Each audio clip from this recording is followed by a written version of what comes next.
कतै कुखुरा पालन छ भने कतै साग छ। साग पनि यहाँ राम्रो भएको रहेछ, टनेल भित्रको साग।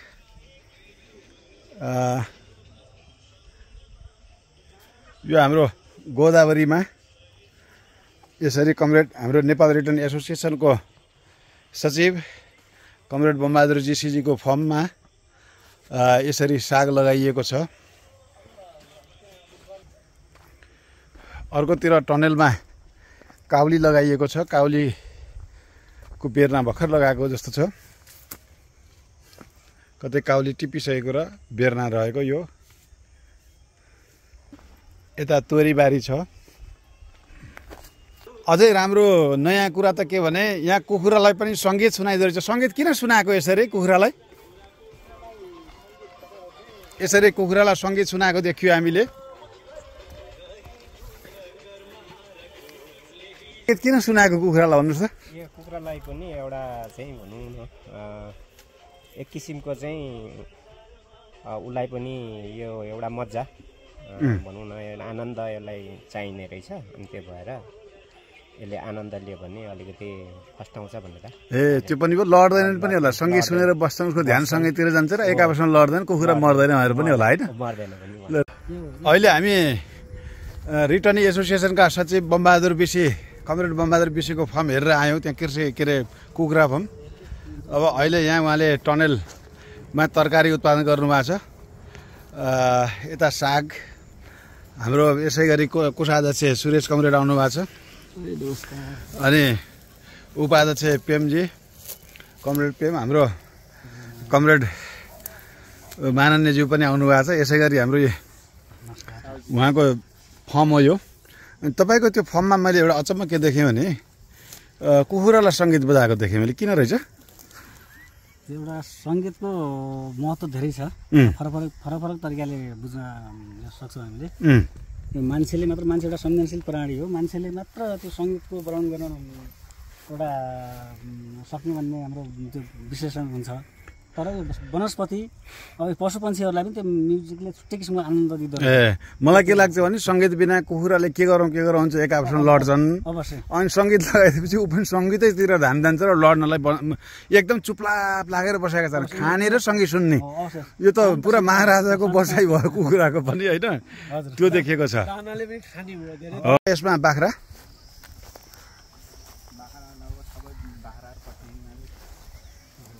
यो के बोयर जात हो यो?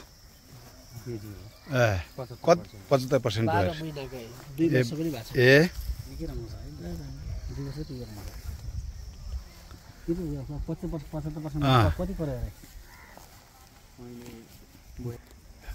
योलाई 82,000।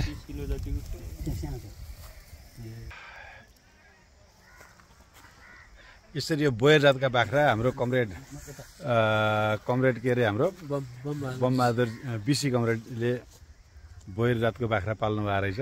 राम्रो छ जियोस् उहाँको कृषि फर्म। यसरी यहाँ पनि साग लगाउने क्रम जारी छ। अहिले के लगाउँदै भाइ यसमा?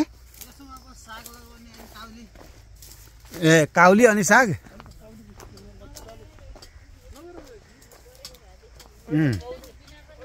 यो त राम्रो रहेछ। यहाँ के मल राख्नुहुन्छ कमरेड तपाईँले? ए कुखुराको मल है? गाईको मल। ए यो अर्ग्यानिक भन्न मिल्यो। अर्ग्यानिक मल नै प्रयोग भएको छ। ए तर यो त धेरै राम्रो रहेछ। त्यहाँ उत्पादन हुने माटो त राम्रो रहेछ। ए बोडी यसरी यो त राम्रो रहेछ।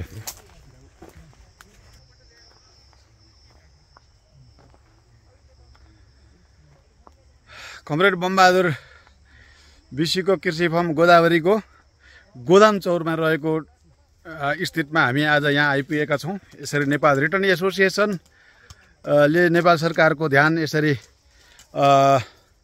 युवा कृषककोमा जाओस्, ध्यान जाओस् र लक्षित वर्गको लागि छुट्याइएको राज्यको कोष लक्षित वर्गमै पुगोस् भन्ने जोरदार माग गर्दछु।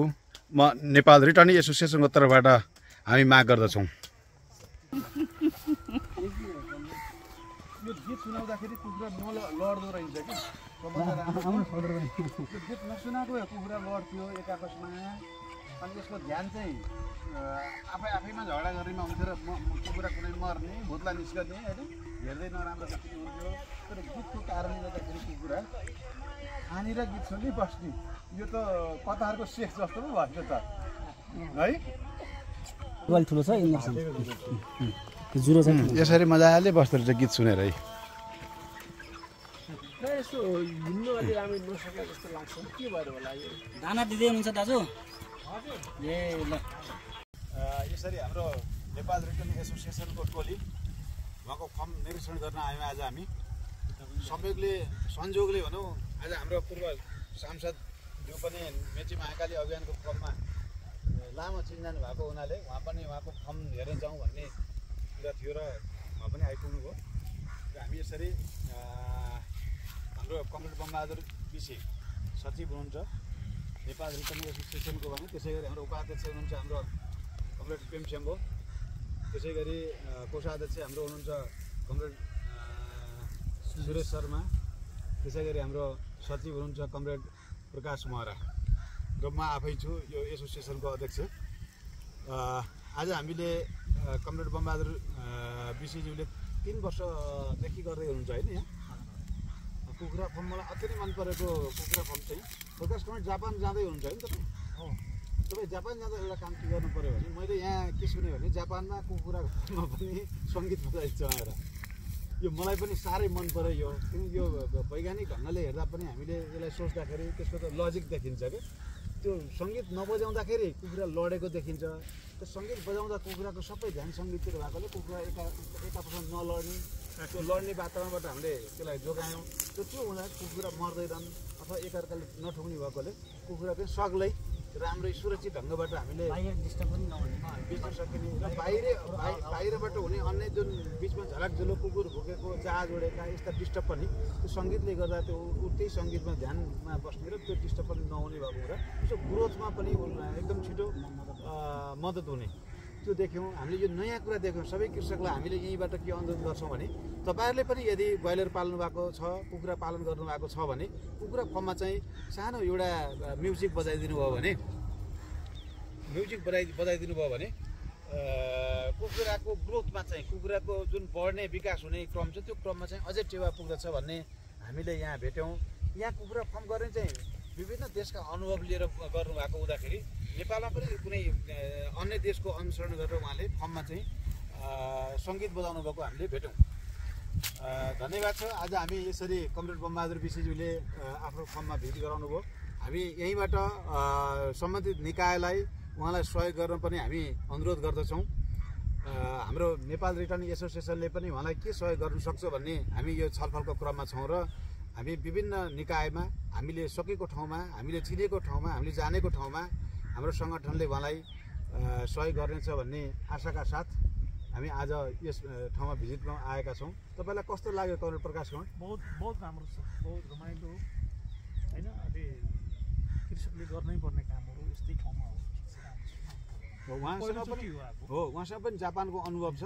त्यसै गरी उहाँले पनि धेरै राम्रो भन्नुभयो उहाँले पक्कै पनि अब जापानमा सङ्गीत बजाएको अथवा त्यस्तो खालको जापानमा पनि त्यो टेक्नोलोजी छ भन्ने हामीले यता कता सुन्यौँ हो कि होइन उहाँले पनि त्यहाँ जाँदा एकपल्ट कमसेकम अलिकति त्यहाँ पनि साथीहरूसँग सम्पर्क गरेर फर्म भिजिट गरेर यथार्थ के हो त्यो पनि वास्तवमा यो त ठिकै हो अन्य देशमा नगरेको भए पनि यो राम्रो कुरा हो हामी नेपाल नै प्रथम हुन्छौँ तर यद्यपि अन्य देशमा गरेको छ कि त्यो पनि हामीले अझै त्यो कसरी गरेको छ हेरेर त्यो अनुभव तपाईँले सेयर गर्नुहुन्छ भने हामीलाई पूर्ण विश्वास छ धन्यवाद म पनि जान्छु गएपछि अब तपाईँले भने अनुसारकै बमोजिम अनुसारको कुराहरू हजुर त्यहाँ गएर बुझ्यो भने त्यो कुरा यथार्थ कसरी होइन कति प्रभावकारी हुन्छ त्यो कुरा चाहिँ मैले चाहिँ एकदमै बताउँछु हाम्रो कोषाध्यक्षज्यूलाई के छ यहाँ अहिलेको अनुभवमा कस्तो पाउनुभयो अब हामी आयौँ स्थलगत रूपले यसरी अब भ्रमण गर्नु चाहिँ एउटा राम्रो कुरो हो ताकि अब किसानले कस्तो समस्या चाहिँ भोगिरहनु भएको छ होइन त्यो चिजबाट चाहिँ हामी चाहिँ परिचित हुन मौका पाएको छौँ र यस्तो विभिन्न किसिमका केस स्टडिजहरू गर्दै गएर उनीहरूलाई कसरी हामीले कुन हिसाब किताबले होइन एउटा सस्टेनेबल हुने किसिमले होइन कृषि गराउन सकिन्छ प्रविधिहरूका कुराहरू होइन सेयर गर्न सकिन्छ र उहाँहरूलाई कुन किसिमले चाहिँ अब राज्यले एड्रेस गर्नुपर्छ त्यो कुरा पनि समेत ठाउँमा उठाउनुपर्छ जस्तो लाग्छ मलाई, जसले गर्दाखेरि अब बढीभन्दा बढी वैदेशिक सेवामा भएर फर्केका साथीभाइहरूले उहाँले अँगाल्नु भएको पेसा अँगालेर एउटा चाहिँ अब देशको चाहिँ अब धेरै कुराहरू जुन बाहिरबाट आइरहेको छ ती कुराहरूलाई प्रतिस्थापना गर्ने र युवाहरू अब हाम्रो एउटा ठुलो मास पनि यो चिजमा लागेर होइन देश एउटा नेसन बिल्डिङमा चाहिँ सरिक हुने र उहाँहरूको एउटा आर्थिक उपार्जन राम्रो किसिमले स्ट्याटसको कुरामा के गर्नुपर्छ ती कुराहरूमा हामीले पनि धेरै अध्ययन अनुसन्धान र गरेर विभिन्न किसिमको अब थिङ्क ट्याङ्कहरूसँग लिएर अघि बढ्नुपर्छ जस्तो लाग्छ। यो सोच्ने र हामीलाई यो सम्बन्ध गहिरो हुनलाई चाहिँ यस्तो चाहिँ फिल्ड भिजिटले धेरै चाहिँ सहयोग गर्छ जस्तो लाग्छ मलाई। र गभर्मेन्टले चेक गर्नु भएको छ अझै राम्ररी कसरी अलिकति साइन्टिफिक म्यानेजमेन्ट गरेर गर्ने कसरी यसमा सस्टेनेबल हुने र कमभन्दा कम लगानी गर्दा राम्रोभन्दा राम्रो होइन त्यसरी एग्रो बेस्ड प्रडक्टहरूलाई चाहिँ अघि बढाउने त्यो कुरोमा चाहिँ गर्नुपर्छ जस्तो लाग्छ मलाई। धन्यवाद। धन्यवाद। यसै गरी हाम्रो उपाध्यक्षज्यूको भनाइ के छ?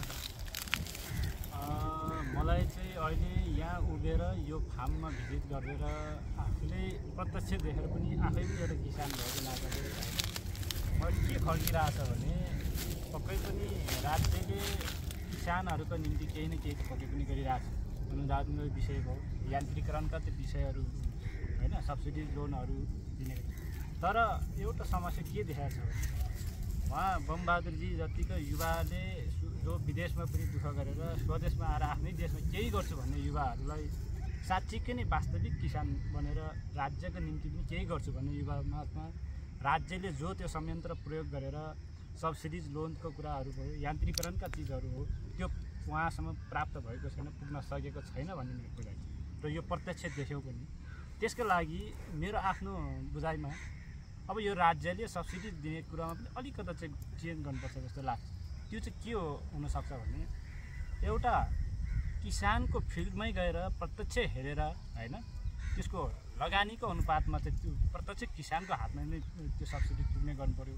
त्यो सब्सिडी पनि क्यास नभइकन यान्त्रिकरण उपकरणहरू चाहिँ दिने व्यवस्था गर्नु पऱ्यो। अर्को भनेको जति पनि उत्पादन हुन्छ त्यो उत्पादनलाई चाहिँ बजारीकरण गरिदिने खालको व्यवस्था गर्नु पऱ्यो र पहिला नै उचित मूल्य तोकेर गर्नुपर्छ जस्तो मलाई लाग्छ।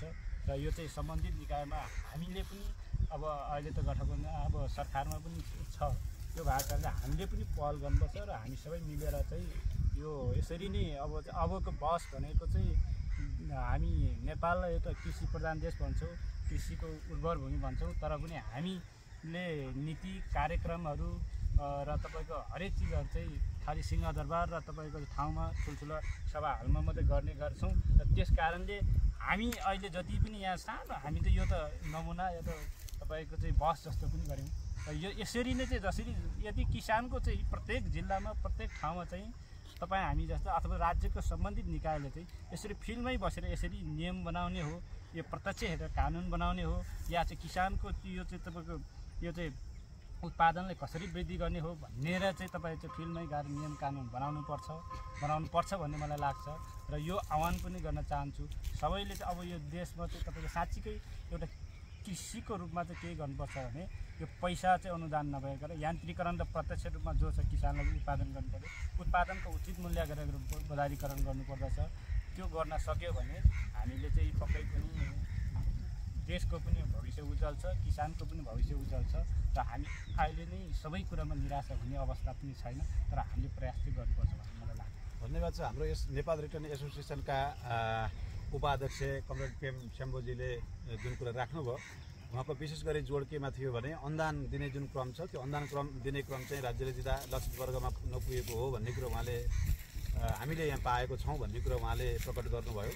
त्यसै गरी अब यसलाई अनुदान जुन कृषि नेपाल सरकारले अथवा कृषक एसोसिएसनका उपाध्यक्ष कमरेड पेम स्याम्बोले यहाँ अहिले जुन हाम्रो नेपाल रिटर्न एसोसिएसनकै सचिव कमरेडले जुन यो कृषि फर्म गर्नुभएको छ गोदावरी क्षेत्रको धरमपुर होइन यो गोदामचौरमा करिब 22-25 रोपनी जग्गामा विगत 3-4 वर्षदेखि कृषि फर्म गर्दै आउनु भएको छ। उहाँको फर्ममा आज हामी नेपाल रिटर्न एसोसिएसन नै भिजिट गर्न अथवा निरीक्षण गर्न आयौँ। यहाँ आउँदा हामीले पायौँ के भने सरकारको कतै ध्यान अलिक कम गएको हो कि कमसेकम यस्तो युवाले म आफै मेहनत गरेर काम गर्छु भनेर एकातर्फ जमर्को गरिरहेको अवस्था, अर्कोतर्फ नेपाल सरकारले कृषि अनुदान भनेर एउटा बजेट छुट्याएको अवस्था, तर लक्षित वर्गमा आइ नपुगेको हो कि ती अनुदानहरू र यहाँ कुनै पनि टेक्निकल सहयोग नेपाल सरकारबाट आएको भन्ने हामीले अनुभूति गर्न पाएनौँ। ती कुराहरू राख्नुभयो र यदि उत्पादन गर्न सकियो र यस्ता खालका सपोर्ट, यस्ता खालका कृषकहरूलाई, युवा कृषकहरूलाई सपोर्ट नेपाल सरकारले साँच्चै नै सहयोग गर्यो भने आयात जुन भइरहेको अवस्था छ त्यो आयातलाई हामीले नियन्त्रण गर्न सक्छौँ र उत्पादन वृद्धि हुने बित्तिकै आयात नियन्त्रण, एकातिर आयात नियन्त्रण हुन्छ, अर्कोतिर रोजगार वृद्धि हुन्छ, जसले हाम्रो पार्टी नेपाल कम्युनिस्ट पार्टी एकीकृत समाजवादीले जुन नारा लिएको छ, एउटा धेरै मुद्दामध्ये एउटा मुद्दा उठाएको छ, यो मुद्दा नेपाल रिटर्न एसोसिएसनको पनि प्रमुख मुद्दा रहेको छ। त्यसैले हामीले उठाएको मुद्दालाई यसले एड्रेस गर्न सक्छ भन्ने हामीलाई विश्वास छ। यिनै कुराहरू हाम्रो उपाध्यक्षजीले राख्नुभयो भने अब हाम्रो पार्टी केन्द्रीय तहमा बसेर काम गर्दै आउनुभएको लामो अनुभव भएको कमरेड मिना ग्यावाली, उहाँले यो विषयमा के राख्नुहुन्छ, उहाँले आफ्नो केही धारणा राख्नुहुन्छ कि भन्ने हामीलाई विश्वास छ। धन्यवाद अध्यक्षज्यू।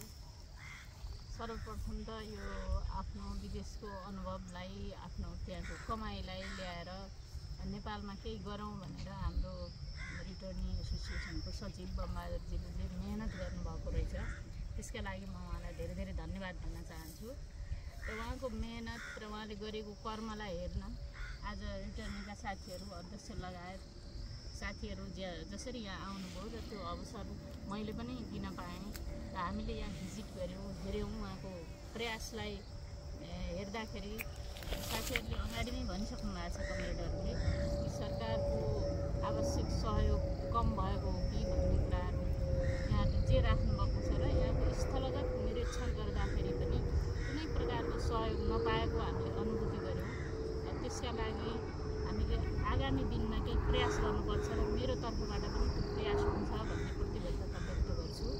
यो मेहनत जे गर्नुभएको छ, कृषिबाट खास गरिकन धेरै आम्दानी हुन्छ भन्ने हिसाबले भन्दा पनि कृषि एउटा सेवा पनि हो, किनभने कृषि उत्पादन नै हामीले जिउने जीवनसँग सम्बन्धित कुराहरू भएको हुनाले यसबाट धेरै आम्दानी हुन्छ र त्यो आम्दानीले नै राष्ट्रिय उत्पादनमा धेरै महत्त्व राख्छ भन्ने भन्दा पनि यो चाहिँ जीवनलाई एउटा सर्भाइभ गर्ने कुरामा चाहिँ महत्त्वपूर्ण पक्ष भएको हुनाले यसमा सरकारी अनुदान एकदमै आवश्यक हुन्छ। यो नेपालको कन्टेक्स्टमा मात्रै होइन, विदेशमा पनि खास गरिकन सरकारले चाहिँ कृषि क्षेत्रमा विशेष ध्यान दिने र कृषिमा अनुदान दिने जुन प्रचलनहरू छ त्यो हामीले पनि त्यसलाई फलो गर्नुपर्छ। केही हदसम्म सरकारले यो प्रयास गरेको छ।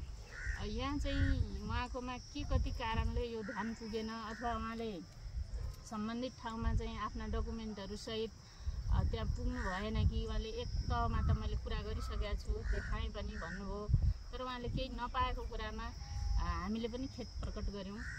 त्यसका लागि प्रयास गर्ने कुरा मैले पनि भने, साथीहरूले पनि भनिसक्नु भएको छ। यो प्रयास राम्रो छ। यान्त्रिकीकरण गर्ने, कृषिलाई व्यवसायीकरण गर्ने कुरामा सरकारले लिएको नीति ठिक छ, अहिले लिइराखेकै छ। केही कुराहरू बजेटमा पनि आएका छन्, तर त्यसलाई कार्यान्वयनको पक्षमा जे हुनुपर्ने हो त्यो भएको देखिँदैन। त्यसका लागि हामी सबै मिलेर त्यहाँ कुरा उठाउनु पनि पर्छ र आजको यो निरीक्षणबाट पनि हामीलाई केही ज्ञान प्राप्त भएको छ। यो कामको लागि आफ्नो विदेशको आम्दानीलाई यहाँ ल्याएर उहाँले जसरी प्रयास गरिरहनु भएको छ त्यसका लागि फेरि पनि धन्यवाद दिँदै यो रिटर्निङ एसोसिएसनले जसरी आफ्नो साथीले गरेको प्रयासलाई हेरेर आवश्यक सपोर्ट पनि केही गर्नुपर्छ कि भन्ने हिसाबले जुन स्थलगत निरीक्षणको लागि आउनुभयो, तपाईँहरूको पनि प्रयास मलाई एकदम खुसी लागेर यो टिममा सहभागी भएर मैले पनि यो देख्ने मौका पाएँ र यहाँको समस्यासँग परिचित भएर यसको समाधानको लागि पनि सम्बन्धित ठाउँमा हामीले सामूहिक हिसाबले नै कुरा उठाउने प्रतिबद्धता राख्छु। त्यसका लागि धेरै धेरै धन्यवाद। धन्यवाद छ कमरेड मिना ग्यावालीज्यू। वास्तवमा राज्यले कृषि उत्पादन बढाउनुपर्छ भनेर एकातर्फ घोषणा गरिरहेको अवस्था, अर्कोतर्फ साँच्चै नै कृषकहरू कस्तो अवस्थामा छन् भनेर हामीले निरीक्षण गरेर पनि देख्यौँ। त्यसैले राज्यले सोचेको जुन अभियान चलाएको छ त्यो अभियान अझै पनि कृषकको नजिक पुगिन नसकेको हो कि अझै पुग्न बाँकी छ कि भन्ने हामीले आभास पायौँ। यसरी अब आज हामी यही क्षेत्रबाट राज्यलाई के आह्वान गर्दछौँ भने कमसेकम हामीले दिने अनुदान नेपाल सरकारको जुन ढुकुटीबाट कृषि मन्त्रालयको अन्तर्गत हुँदै अथवा अन्य एनजिओ आइएनजिओ सेक्टरले पनि जुन लगानी गर्नुभएको छ कृषि क्षेत्रमा कृषकहरूलाई प्रमोट गर्नको लागि यसरी गरेको अनुदान बिचमा कतै हरायो कि भन्ने हामीले आभास महसुस गरेका छौँ। त्यसैले त्यस्तो नहोस्, कमसेकम अनुदान केमा दिने भन्नेतर्फ पनि हामीले ध्यान दिनुपर्ने छ। जस्तो कहिलेकाहीँ कृषकहरूलाई सम्पूर्ण कुरा ठिक छ, यन्त्रीकरण गर्नलाई यन्त्र पनि छ उहाँहरूसँग र बिउ बिजन पनि किन्न सक्ने उहाँहरूको हैसियत छ भने त्यस्तो अवस्थामा राज्यले सुरुमा अनुदान दिने होइन कि उत्पादनमा अनुदान दियो भने उत्पादन कृषकले बढाउँछ। त्यसो गर्दाखेरि मूल कृषकले र अथवा लक्षित वर्गमै त्यो अनुदान पुग्दछ र हामीले सोचेको अथवा राज्यले सोचेको उत्पादन वृद्धि हुन्छ र आयातमा कम हुन्छ। यसरी हाम्रो नेपाल रिटर्न एसोसिएसनले आज जुन फिल्ड भिजिट गर्यो, हाम्रो उद्देश्य पनि के हो भने विदेश जाने युवाहरूलाई हामी अहिले तत्काल रोक्न सक्ने अवस्थामा छैनौँ। विदेश जाने युवाहरूलाई बिचौलियाले नठगाउनु भनेर हामी बिचको भागमा कोअर्डिनेट गरिदिने, जसले गर्दाखेरि उहाँहरू जे काममा एग्रिमेन्ट भएको छ त्यो काममा जान पाउने वातावरणको सिर्जना हुन्छ र रकममा पनि उहाँहरूलाई जुन बढी पैसा लिने चलन छ, फ्री भिसा फ्री टिकट भने 2-3 लाख रुपियाँ असुलिएको छ अथवा 50-60 हजार 70 हजार लागन्तमा 1.5 लाख रुपियाँ लिएको छ, बिचका बिचौलियाको तहमा पैसा बुझाउनु परेको छ। यस्ता तहलाई हामीले निस्तेज गर्ने, निरुत्साहित गर्ने प्रयास गर्नेछौँ। हाम्रो नेपाल रिटर्न एसोसिएसनले गर्नेछ भने त्यसै गरी विदेशमा गइसकेपछि पनि उहाँ एक्लै हुनुहुन्थ्यो हिजोका दिनसम्म भने आज हामीसँग आबद्ध भइसकेपछि हाम्रो साथीहरू विदेशमा रहनुहुन्छ र एक्लै हुँदाखेरि त्यो एक्लोपन जुन छ त्यो एक्लोपनबाट हामीले सामूहिक रूपमा मसँग पनि साथीहरू हुनुहुन्छ है भन्ने खालको वातावरण सिर्जना गरे भने उहाँमा पनि अलिकति आत्मबल बढ्छ र काम गर्न पनि उहाँहरूलाई सजिलो हुने खालको वातावरण सिर्जना गर्न यस नेपाल रिटर्न एसोसिएसन कटिबद्ध लागिरहेको छ। त्यसै गरी विदेशबाट लगानी गर्ने सवालमा पनि नेपालमा लगानी गर्न सकिन्छ। जुन नेपाल सरकारले नै त्यसको मोनिटरिङ गर्ने ठाउँहरू त्यस्ता क्षेत्रहरू छन्, हामीले मात्रै मार्गदर्शक बाटो मात्रै देखाइदिने हो। त्यो नेपाल सरकार र विदेशमा रहेका कामदारलाई साथीहरूलाई जोड दिने मात्रै हो। उहाँहरूले आफैले लगानी गर्नुहुन्छ जसको मोनिटरिङ र सुरक्षाको जिम्मा चाहिँ नेपाल सरकारले लिन सक्छ। त्यस्ता खालका प्रोजेक्ट हामीले देखेका छौँ। त्यसको लागि हामी उत्प्रेरणा गर्नेछौँ भने यो हाम्रो नेपाल रिटर्न एसोसिएसनको त्यो एउटा अर्को उद्देश्य छ भने त्यसै गरी नेपाल फर्किसकेपछि पनि हामीले नेपाल सरकार अन्तर्गत रहेको केही मन्त्रालयहरूले पुनः एकीकरण तालिम भनेर त्यस्ता बजेट छुट्याउनु भएको छ, त्यस्ता कार्यक्रम राख्नु भएको छ। त्यो कार्यक्रममा हामीले जोड्ने प्रयास गरिरहेका छौँ। यसरी हाम्रो उद्देश्य भनेको विदेशमा रहेको ज्ञान, सिप, पुँजीलाई नेपालको कृषि क्षेत्रमा अथवा उत्पादन क्षेत्रमा जोड्ने नै हाम्रो उद्देश्य हो। त्यसैले हामी यहीँबाट आज यस गोदावरीको पवित्र क्षेत्रबाट हाम्रो कमरेड बमबहादुर जीसीको जुन कृषि उत्पादन गर्नुभएको क्षेत्रबाट हामी सम्पूर्ण नेपालमा रहेका दाजुभाइ तथा दिदीबहिनीहरूलाई जो विदेशबाट फर्किनु भएको छ, विशेष गरी उहाँहरूलाई समेत हाम्रो नेपाल रिटर्न एसोसिएसनमा आबद्ध हुनको लागि हामी अनुरोध गर्दछौँ। यति भन्दै म मेरा कुराहरू यही रोक्दछु। धन्यवाद।